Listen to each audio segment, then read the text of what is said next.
Alright, hey everybody, it is Tony and I am back. As you guessed it from that fine song, it is all Chicago Bears on this TTM Monday, and there are 5 of them. So let's get going.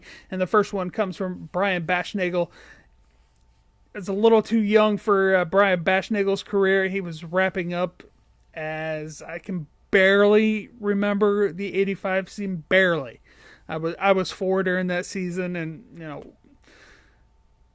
what do you remember when you're 4? Not a lot. And he was a coach during the 85 season, so I definitely wasn't paying attention to the coach other than the coach Ditka. But Bashnagel had a decent career, and he, after his playing career, as I said, got into coaching a little bit, and then after that he got into the private sector. Now it's on to the next one, and it comes from a guy that I definitely remember, Wendell Davis. And if you remember that gruesome injury in 1993 in Philadelphia, yeah, that was him.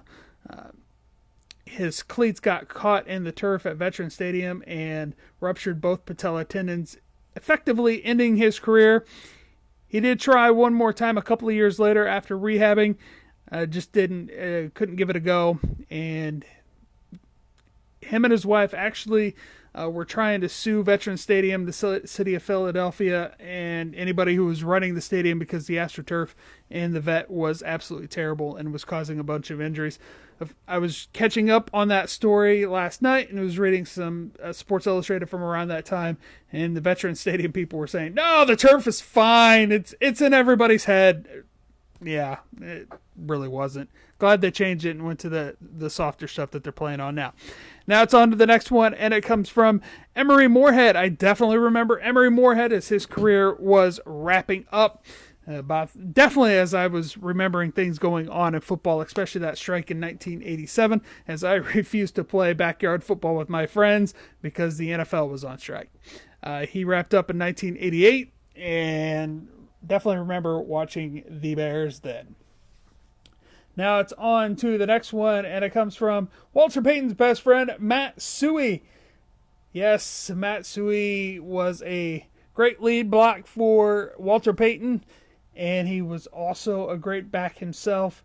Amassed over 5,000 yards throughout his NFL career and 25 touchdowns. He could catch, he could run, he could do whatever the coach told him to do. And he actually still is great friends with the Payton family. He still talks to the Walter's children, Jared and Brittany. He actually walked Connie Payton down the aisle for Brittany's wedding a few years ago. And Matt Suhey is also considered the first family of Penn State football. His grandfather, his father, him, and his son all played football for the Nittany Lions.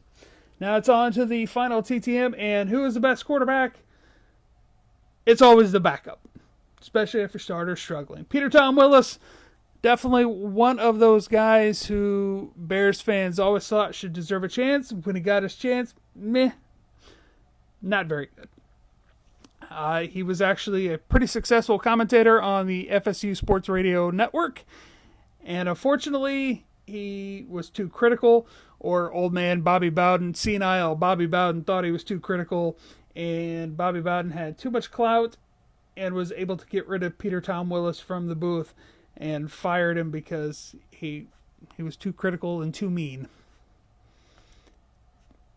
I'm not sure what P.T. Willis is doing nowadays, but he seems to have no hard feelings for FSU, and obviously Bobby Bowden, who passed away September of last year. So that is all I have for today. Thanks for watching, everybody. Bye-bye.